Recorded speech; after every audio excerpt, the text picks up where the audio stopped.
সকালে সব কাজ হয়ে গেছে, এবার সেরে ঠেরে নিয়ে জামা কাপড় মেলে দিলাম।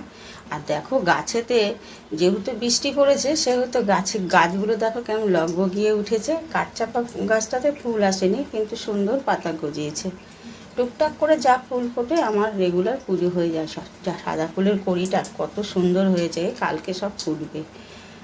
যাই হোক, কাজ সারা হয়ে গেল, চা খাওয়া হয়ে গেছে। আর সকালে ছাতু মুড়ি খেয়েছি, খেয়ে পুঁই শাকগুলো কাটতে চলে এসে দেখো কত পুঁই শাক হয়েছে। এবার এগুলো কি হয়েছে বলতে, না কাটলে না হবে না। কারণ হচ্ছে কি, মাথার মধ্যে সমানে বাড়ি খাচ্ছে, কাজকর্ম কিচ্ছু করতে পারি না, ঠাকুরের বাসন কাচাকুচি কিচ্ছু করতে পারি না। কলটার উপরেই তো গাছটা, কতবার কাটা হয়ে গেল, তা সত্ত্বেও দেখো।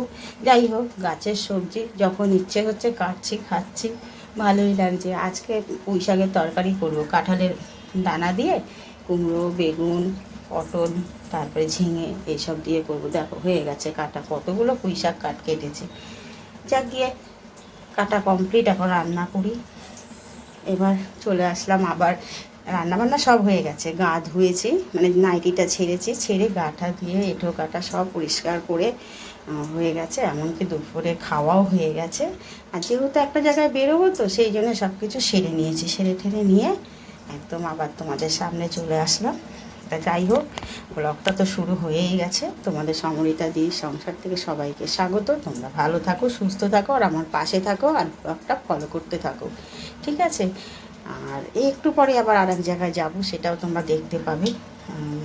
খুব ইচ্ছা আছে। তা যাই হোক, তৈরি হয়ে নিই। এই দেখো চলে এসেছি সেই গঙ্গার পাড়ে। বললাম না আসবো, দেখো কেমন গঙ্গার টলমলো জল, দেখেছো? জোয়ার তো এখন। আর এই যে দেখছে না, ওই যে একটা ব্যারিকেড দেখা যাচ্ছে, ওইখানে ওটা পার্কিং। হ্যাঁ, ছেলেগুলো স্নান করছে, ওটা পার্কিংয়ের ওখানে কত গাড়ি ছিল জানো।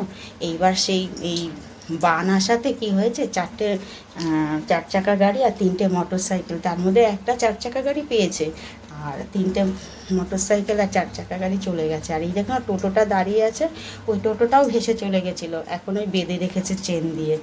আর বলো না, দেখো এত বিপজ্জনক, তাও দেখো ছেলেগুলো কিভাবে স্নান করছে। একটু যদি ওদের ভয় থাকে। আমি তো সামনে দাঁড়িয়েই জল তুলেছি আর সেলফি তুলেছি, কেননা আমি যাইনি বেশি দূরে। ভীষণ ভয় করে, আর জলকে ভীষণ ভয় পাই আমি। দেখেছো কেমন টলটল করছে। এই যে টোটোটাকে বেঁধে রেখেছে, এটাও ভেসে চলে গেছিলো। ওই দাদুটা আবার গঙ্গা নিয়ে চলে আসছে। দেখো ছেলেগুলো কি সুন্দর সাঁতার কাটছে, ভীষণ ভালো লাগছে। আর আমি তো দাঁড়িয়ে দাঁড়িয়ে সেলফি তুলেই যাচ্ছি, কিছু করার নেই, ভালো লাগছিল।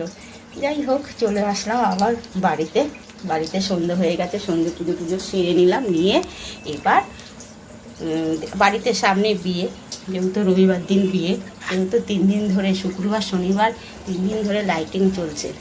আর আমার তো ভীষণ ভালো লাগছে লাইটিং জ্বলাতে, তাই ভাবলাম সব কাজ সারা হয়ে গেছে, একটু তোমাদের সাথে লাইটগুলো শেয়ার করি। সন্ধেবেলা না, এখন প্রায় 8:30 পৌনে 9টা বাজে। রাতে রান্না করে বাইরে বেরিয়েছি। আর একটু ঘোলাও লাগছে, যেহেতু ক্যামেরাটা একটু ঘোলা হয়ে গেছে মনে হচ্ছে। যাই হোক, তাও তোমাদের সাথে শেয়ার করলাম। শুভরাত্রি। আমার এইগুলো যদি তোমার ভালো লেগে থাকে তাহলে লাইক কমেন্ট শেয়ার করো, ঠিক আছে? দেখো কি সুন্দর লাগছে, খুব ভালো লাগছে। কিন্তু আমার তো ভীষণ ভালো লাগছে। গেটের সামনে ঘরেতে কি সুন্দর আলো হয়ে গেছে। ওই দেখো একদম শেষ মাথার থেকে শুরু করেছে, মানে গলির এই মাথার থেকে গলির শেষ মাথায় তাদের বাড়ি, আর প্রথম থেকে একদম শেষ পর্যন্ত দেখো লাইটিংয়ে ভর্তি। 3 দিন ধরে লাইটিং চলছে, জানি না কদিন থাকবে, অবশ্য কালকে বিয়ে।